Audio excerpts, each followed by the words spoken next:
What up, friends? Geoff Fienberg back here with you talking more PGA Tour action. It is the Players, friends. We are at that time of year, the move to early March. It happened a couple years ago. We're about a month away from the Masters, so all things wonderful in the world of golf, you could say right now. And what else is wonderful, I got to admit, the competition in the marketplace for our golf betting dollars is as great as I've ever seen. And hopefully that carries over into the other big events this year, the actual majors. And hopefully at some point that even, as it's begun to do, carry over into just week in, week out, regular golf betting. And we use the grid here to figure out our best numbers. I know I rambled, but again, the competition in the marketplace, from boosts to just enhanced odds, lots of great stuff that I'm happy books are doing more for current customers instead of everything going to client retention.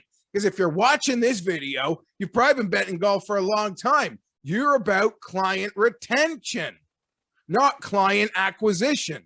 And I may have misspoke there. The books just do so much for client acquisition. They really do sometimes forget about us guys who have been here, betting, loyal in some instances. So nice to see they could always do more, especially in the outright golf betting market. I'm sorry for that preamble. I'm going to continue. You missed the outright picks with Rick and I. Go catch that video. It is up in the odds checker feed. Sub, like, all that fun stuff. Okay, now the milk. Louis Oosthuizen over Dustin Johnson, minus 110 in the head-to-head. I got to tell you, folks, I looked and I looked and I looked. I'm looking all over for Louis head-to-heads. I couldn't find many. And against a guy like Dustin, I looked and I looked and I looked and I thought I could maybe find some plus money. I could not. That doesn't discourage me. Louis Oosthuizen, minus 110. Last time we saw Louis, he led the field in total birdies at the Honda Classic, a very difficult venue where there were not birdies in abundance. What there were in abundance, Louis also made a ton of them, bogeys, others, all the bad things.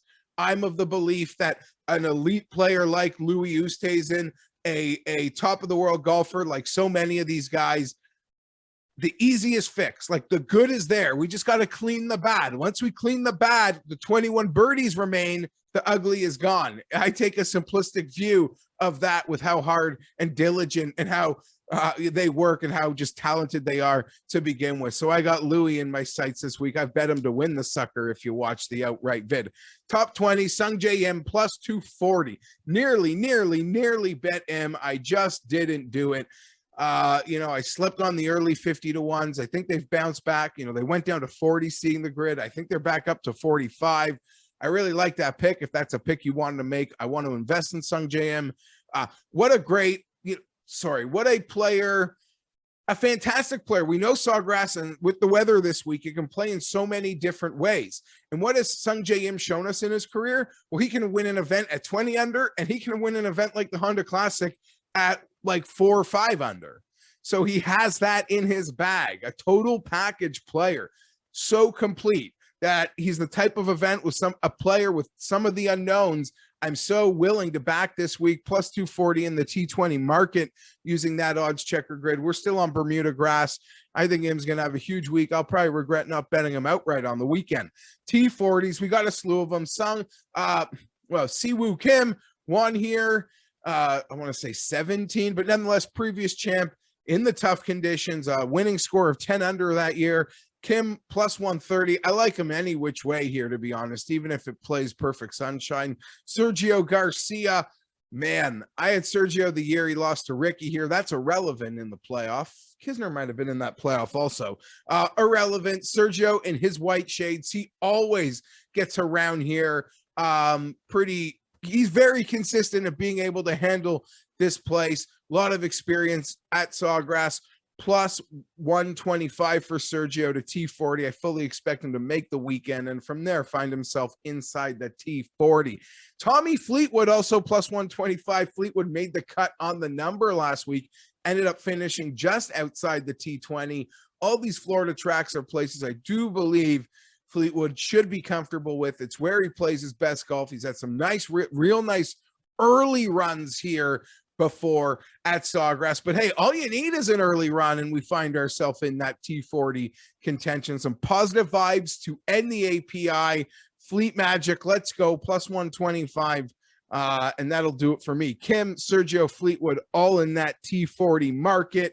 Top Swede, Alex Noren, minus 125. This one seems pretty popular this week, but I got caught wind of it, and I am in on it myself. This one I made over at DraftKings.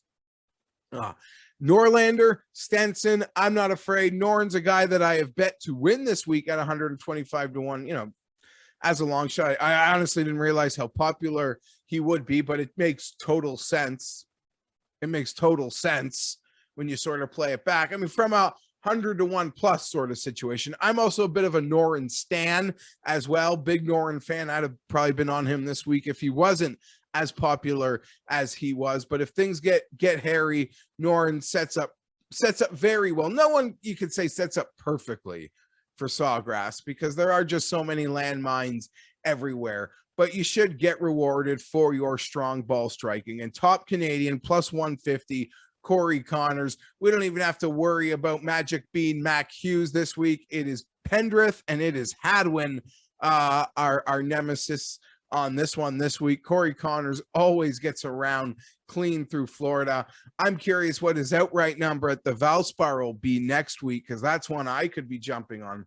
Fortunately, it's probably going to be in the low 20s, but we'll have to see that and see how he plays this week. But just continuing that consistent play that is Corey Connors, week in, week out, especially through the Florida swing. Top Canadian, Pendrith, and Hadwin are in our crosshairs for that one. Roger Sloan might also be an issue there, but anyhow, happy to lose money on Corey Connors here. I am Geoff Fienberg. Thank you for taking this in. Again, hit the like button. It goes a long way.